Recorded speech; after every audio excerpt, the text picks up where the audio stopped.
Here's some more food for thought. We're all comprised of multiple parts, our experiences, pieces of a puzzle. Put those pieces together, they make up a very specific image. You. You're put together from all those parts, your past up to the present. Future's yet to be seen, but it's all going to be based on who you are, anyways. Choices are choices. So let's imagine that we're deciding as an individual or group to put together more puzzle pieces, saying we create another person. So if we're creating another person, we put that stuff together. We're putting together our ideals, our mentality, our wants, our things we don't want. We leave out what we don't, we put in what we do, but we fill in all the gaps.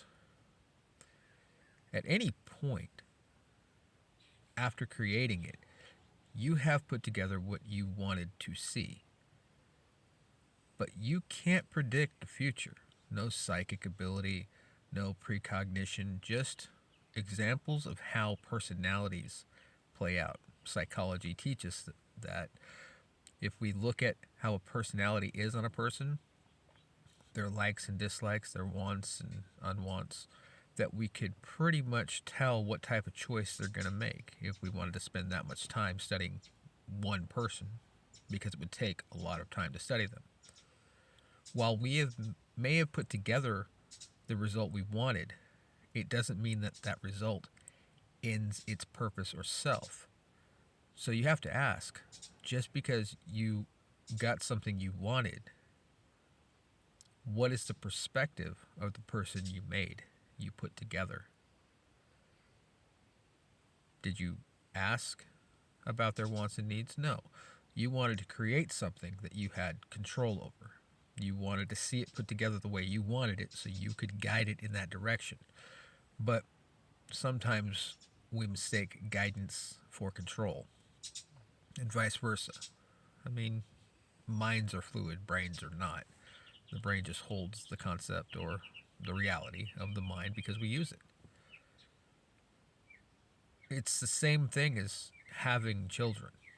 When you have children, you have to guide them. Sometimes you have to control their choices, but that should only be a safety concern. Gonna get burned, gonna get your finger smashed, car's gonna hit you, something's gonna drop on your foot. Anything that could be dangerous, of course you're gonna protect. But what about unforeseen danger? Well, if you can't be around the creation you made or the children that you had, how can you protect them? How can you prevent something from happening? In most cases, you're not trying to prevent something from happening, you're just trying to protect them. You can do as much as you want to prevent something, but nothing is 100% guaranteed. We do the best we can. So if you're guiding your creations in the right direction, they're going to be able to take care of themselves as best as you were able to. You can't just decide what to do for that person, that being. You can't decide what's best for them. Because if you took all those parts, which is really what having a baby is, you're taking different parts of yourself and another person, you're creating a new persona, a new intelligence. Why would you hinder its growth by only making it do what you want it to do? While guiding in education is finding out how to work with the intelligence of a child, it's also helping them to understand who they are as they grow. If you hinder them, they're not going to be any better off than where you want them all the time. Or put differently, if you control the choices a child makes, you will be responsible for their decision making later on. That means that if you're doing all the choices, they're not going to know how to make those choices. They're not going to be able to grow, and they won't be able to branch out socially. Socializing is what we need to advance as a species in general. Hinder any one, you create weak links in the chain.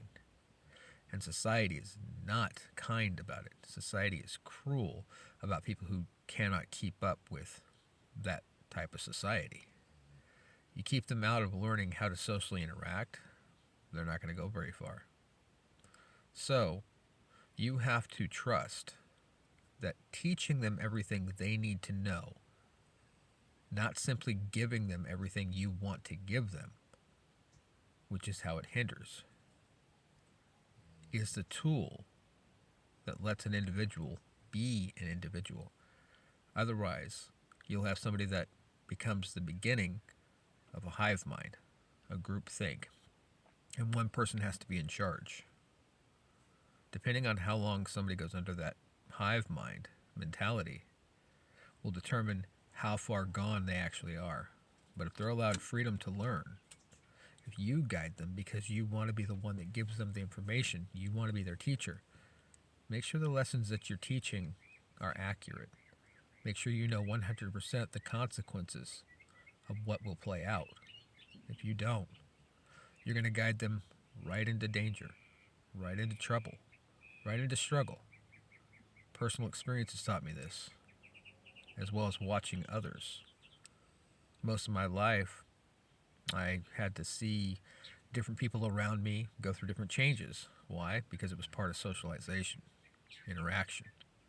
You're going to experience other people's lives as well. We are part of the same book. No specific chapter is set to us individually.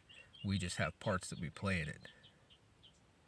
It's like how the Bible itself doesn't really have a solo position that it sees everything from. It just explains an event going on from a perspective in different places, different perspectives, different minds. So there isn't just one mind, one point of view. It's the same thing as watching a TV or a movie. You get to watch it from the screen, but you're not there interacting. You still see everything that goes on there. Cameras can be set, modern, without having to have a person there. Security cameras catch a lot. Home video cameras catch many things with more control. News cameras, they'll catch things too. But there's always going to be a different perspective. You have to understand that guidance, not control, is what we need to give. The only people that need to have control is the people whose environment and the people around them need to have, structure. They have to control the way the business runs. They have to control the way the organization is because you set rules in place that are good for that place. Some might not be so good.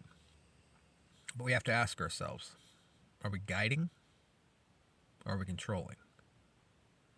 If it's out of danger, you have to get some control of the situation. But we can't really control others. We can manipulate others. Manipulation can go either way, good or bad. There's a balance to everything. But if you want to actually show people that you are actually there for them, I can't say want or shouldn't say want, but if you want to show that you're there for them, you need to guide. Because it's not just about people who have children. It's not putting together that metaphoric human being with pieces of a puzzle. It's socially interacting whether you have children or not.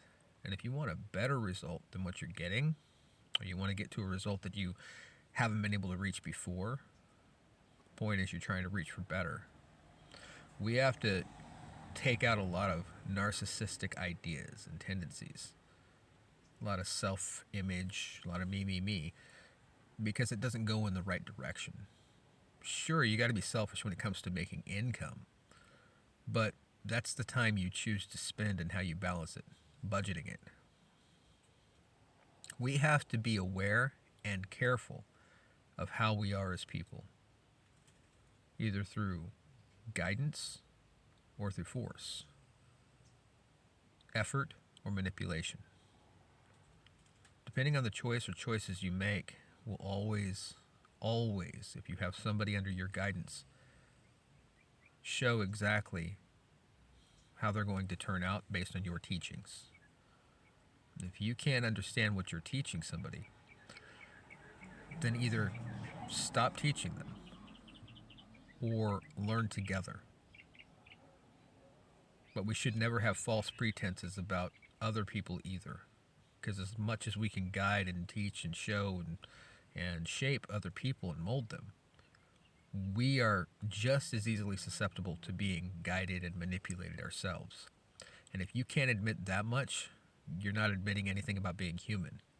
And if you're human, well, you're able to follow along with what I've been talking about. Because you have the intelligence of discernment. Now, notice I'm not trying to put hatred out there. I'm just simply trying to put out what is familiar, what my experiences showed me, and what other people have experienced as well. Simple faction. Giving any specific examples of my life, there'd be no way for you to verify it either way. Any person can research anybody else. But the fact is that I'm simply trying to pass on what knowledge I've come across. It's all any of us can do. I mean, books get burned, pages get burned, we lose things, water damage. A lot of stuff happens in a person's life. Unless you've been able to life of care and being careful. But things happen. We just have to be able to adapt. We have to be flexible mentally and emotionally. Because at the end of the day, be it you're a firefighter, an office worker, a student, hell, the boss, we have to take in consideration that our frustrations are caused by what does not help our lives to move smoothly. And if we aren't guiding people in the right direction and we have to rely on those others, then they're going to hinder us, not help us. In the same token, we're going to hinder them, not help them. So balance is in everything. Keeping a focus can only get you so far until you come into those struggles and trials. I speak on this because I was just listening to a little bit of a video on Hitler and how the focus on what Hitler's true objective was to have world domination. But most people don't ever want to talk about Hitler in the underlying and study somebody that evil, except for those that are historians and whatnot. We think they're the people who should have a voice on it, but we all have a voice. Studying good and studying evil is balance. What you do with it, choosing one side or the other, that's where the imbalance begins. But to keep things balanced, we have to take in both bits of measurement. We have to understand how to be a good person by example. If you're going to be a bad person by example, that's your choice. But in setting those examples of good and evil, that's how we truly learn what they are. Knowing which side somebody stands on by not simply what they say and think, but by what manipulation tactics, if any, are being used, because not everybody wants to manipulate others. Sometimes we get people that become powerful that just want to help others. We cannot blanket coat reasoning everybody off of one or a handful or even several million as an example. Still a handful depending on percentage and perspective. We have to understand what somebody is putting out there based on what things already are, and we can understand what direction they will go in based on how people work together, but what the results of those actions have been in the past. And if there's good examples, even if we've never experienced it before, it doesn't mean it didn't exist in the first place. But that was my ramble for today. Basically, balance, understanding, and learning as much as you can about others. Because your perspective will always be yours. But it's learning other people's perspectives that most people just aren't willing to do. But every person's a book, and if you're not reading the context, you're not going to understand anything about the chapters or the story in general. But the best part about it is, for every living person, we're an unfinished book that we can just pick up and read anyways. You ever gone to a publisher and tried to read an unfinished book? No. Because you're not going to be able to. They want to wait till it gets out there to make some money. That's just one aspect of the world. This video has been a little bit longer than I expected, but I hope that you got something out of it. I know that sometimes I get tired of watching these videos, but I can get into them. Not much around me, but I make do with what I've got. I keep myself busy. Anyways, that was today's food for thought, and I hope you got something out of it.